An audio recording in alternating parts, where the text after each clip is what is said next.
دوسرا کام اللہ سے تعلق بحال کرنے کے لیے روزانہ ایک ٹائم دعا مانگنے کا معمول بناؤ. اللہ سے گڑ گڑا کے دعا مانگا کرو، دل لگے یا نہ لگے.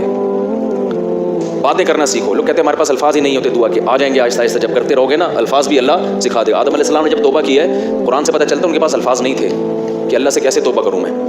پریشان تھے، توبہ کے الفاظ نہیں تھے. قرآن کہتا ہے فَتَلَقَّىٰ آدَمُ مِن رَبِّهِ، رب نے آدم کو سکھائے الفاظ کہ یہ الفاظ سے دعا مانگو. تو جب آپ اللہ کے سامنے گڑ گڑاؤ گے تو انشاءاللہ اللہ آپ کو الفاظ بھی سکھاتا رہے گا. دعا ہی میں ایک اور کام کرو. ایک کتاب آتی ہے مناجات مقبولہ. کیا نام ہے کتاب کا؟ مولانا اشرف علی تھانوی رحمہ اللہ تعالیٰ نے قرآن اور سنت میں صحیح احادیث میں جتنی دعائیں ہیں ان تمام دعاؤں کو ایک چھوٹے سے کتابچے میں جمع کر لیا ہے. یہاں تک بات کلیئر ہو گئی. پھر کیا کیا ہے؟ اب ساری دعائیں روزانہ مانگنا تو بڑا مشکل ہے، تو بہت ساری دعائیں ہیں. تو انہوں نے ان ساری دعاؤں کو 7 حصوں میں ہفتے کے 7 دنوں میں ڈیوائڈ کر دیا ہے. اس سے وہ پڑھنا کیا ہو گئی ہیں؟ آسان. پھر لکھ دیا ہے ہفتے کی دعائیں، اتوار کی دعائیں، پیر کی دعائیں، منگل کی دعائیں، بدھ کی دعائیں، جمعرات کی دعائیں، جمعے کی دعائیں. تو جہاں جمعے کی دعائیں اسٹاپ ہو رہی ہے وہیں اسٹاپ کر دو، کیونکہ اب جو مناجات مقبولہ مل رہی ہے اس میں پھر لوگوں نے اپنی غریبیاں بھی بہت آگے لگا دی ہیں. تو آپ نے یہاں میرا خیال ہے میں نے ساتھیوں سے کہا تھا رکھوائیں مناجات مقبولہ، کیونکہ بزنس نہیں ہے. پتہ چلا مفتی صاحب منجن بیچ رہے ہیں، اپنی کتابیں بیچ بغیر پروفٹ کے.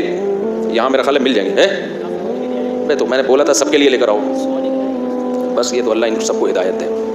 کل سے میں چیخ رہا ہوں کہ لوگ زیادہ ہوں گے، مناجات مقبولہ بہت زیادہ تعداد میں ہونی چاہیے تاکہ سب لوگ خریدیں. جی چلیں آپ یہاں 150 ہوں گے اعتکاف والوں کے لیے، لیکن کسی کو فری پھوکٹ میں نہیں دینا ہے. فری والا کام ہمیشہ اس کا کوئی فائدہ نہیں ہوتا. پیسے خرچ کر کے لینی ہے، کوئی پروفٹ نہیں ہے. تو باقی لوگ بنوری ٹاؤن سے بھی ملتی ہے، ہر جگہ سے مل جاتی ہے، ٹھیک ہے نا. وہ کتاب خواتین بھی رکھیں، مرد حضرات بھی گھر میں رکھیں. اس سے فائدہ کیا ہوگا؟ ویسے الگ سے بھی دعا ہاتھ اٹھا کے اخبل طریقے سے مانگیں، رٹے رٹے الفاظ نہ ہو، آپ کے اپنے الفاظ ہوں. اور دوسرا اس دعا کو بھی روزانہ پڑھنے کا معمول بنائیں. اس سے فائدہ کیا ہوگا؟ اس میں قرآن و سنت کی جتنی دعائیں، پیغمبروں کی دعائیں ہیں، اللہ نے جو دعائیں ہمیں خود سکھائی ہیں، وہ ساری ایک ہفتے میں آپ مانگ لو گے. تو یہ کوئی کم فضیلت ہے؟ بہت بڑی فضیلت ہے. اور پھر ایک اور خاندانی فائدہ ہوگا. جب آپ وہ پابندی سے پڑھنے کا معمول بناؤ گے نا تو 6-7 مہینے سال کے بعد جا کے وہ ساری دعائیں آپ کو یاد ہونا شروع ہو جائیں. ایک وقت آئے گا آپ کے سینے میں دعاؤں کا بہت بڑا ذخیرہ ہوگا. تو معمول بناؤ گے کہ نہیں بناؤ گے؟ مناجات مقبولہ خریدیں. اس کا یہ مطلب نہیں کہ الگ سے دعائیں وہ الگ سے مانگنی ہے. کتنے کام ہو گئے؟ 3 کام. چوتھا کام دعا، وہ تو میں پہلے بتا چکا ہوں، یہ تیسرے کام میں آ گیا. چوتھا کام آپ نے کیا کرنا ہے؟ روزانہ کم سے کم 1 پارے کی تلاوت کرنی ہے. موبائل سے جان چھوٹے گی نا. لوگ کہتے ہیں پھر بھائی سارا دن موبائل میں رہ رہتے ہیں، تو موبائل نہیں ہو تو کیا کریں؟ تو یہ کام کریں گے تو پھر تھوڑا بہت موبائل کے لیے وقت بھی آپ کو مل جائے گا. تو پہلے اپنے آپ کو اچھے کام میں بزی تو کریں نا. تو کیا کرنا ہے؟ روزانہ 1 پارہ قرآن کی تلاوت. اگر آپ اٹک کے پڑھتے ہیں، 1 پارہ پڑھنا بہت مشکل ہے، تو ٹائم کر لیں آپ کہ میں روزانہ آدھا گھنٹہ قرآن مجید کی تلاوت کروں گا. یہ بھی مشکل لگ رہا ہے تو زیادہ فنڈر بننے کی ضرورت نہیں ہے. آپ کہیں 25 منٹ کروں گا، یہ بھی مشکل لگ رہا ہے تو کوئی بات نہیں، 20 منٹ پہ لے آئیں. یہ بھی مشکل لگ رہا ہے 15 منٹ پہ لے آئیں.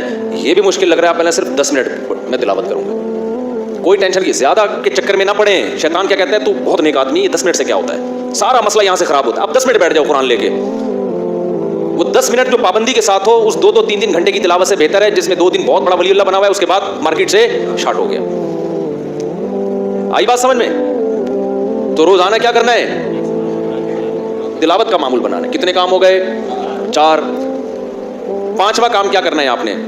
دیکھو قرآن میں تہجد کی اتنی زیادہ فضیلت اللہ نے بیان کی ہے نا کہ ایسا لگتا ہے کہ جو جنت میں جائیں گے وہ تہجد تو پڑھتے ہی ہوں گے لازمی. یعنی قرآن سے ایسا لگتا ہے، کہیں بھی ایسا نہیں ہے کہ جنتیوں کی صفت بیان کی اور تہجد کا اس میں تذکرہ نہ ہو. تو ہمت کر کے نا رات کو 2 سے 4 رکعتیں کم از کم پڑھنے کا معمول بنا لو.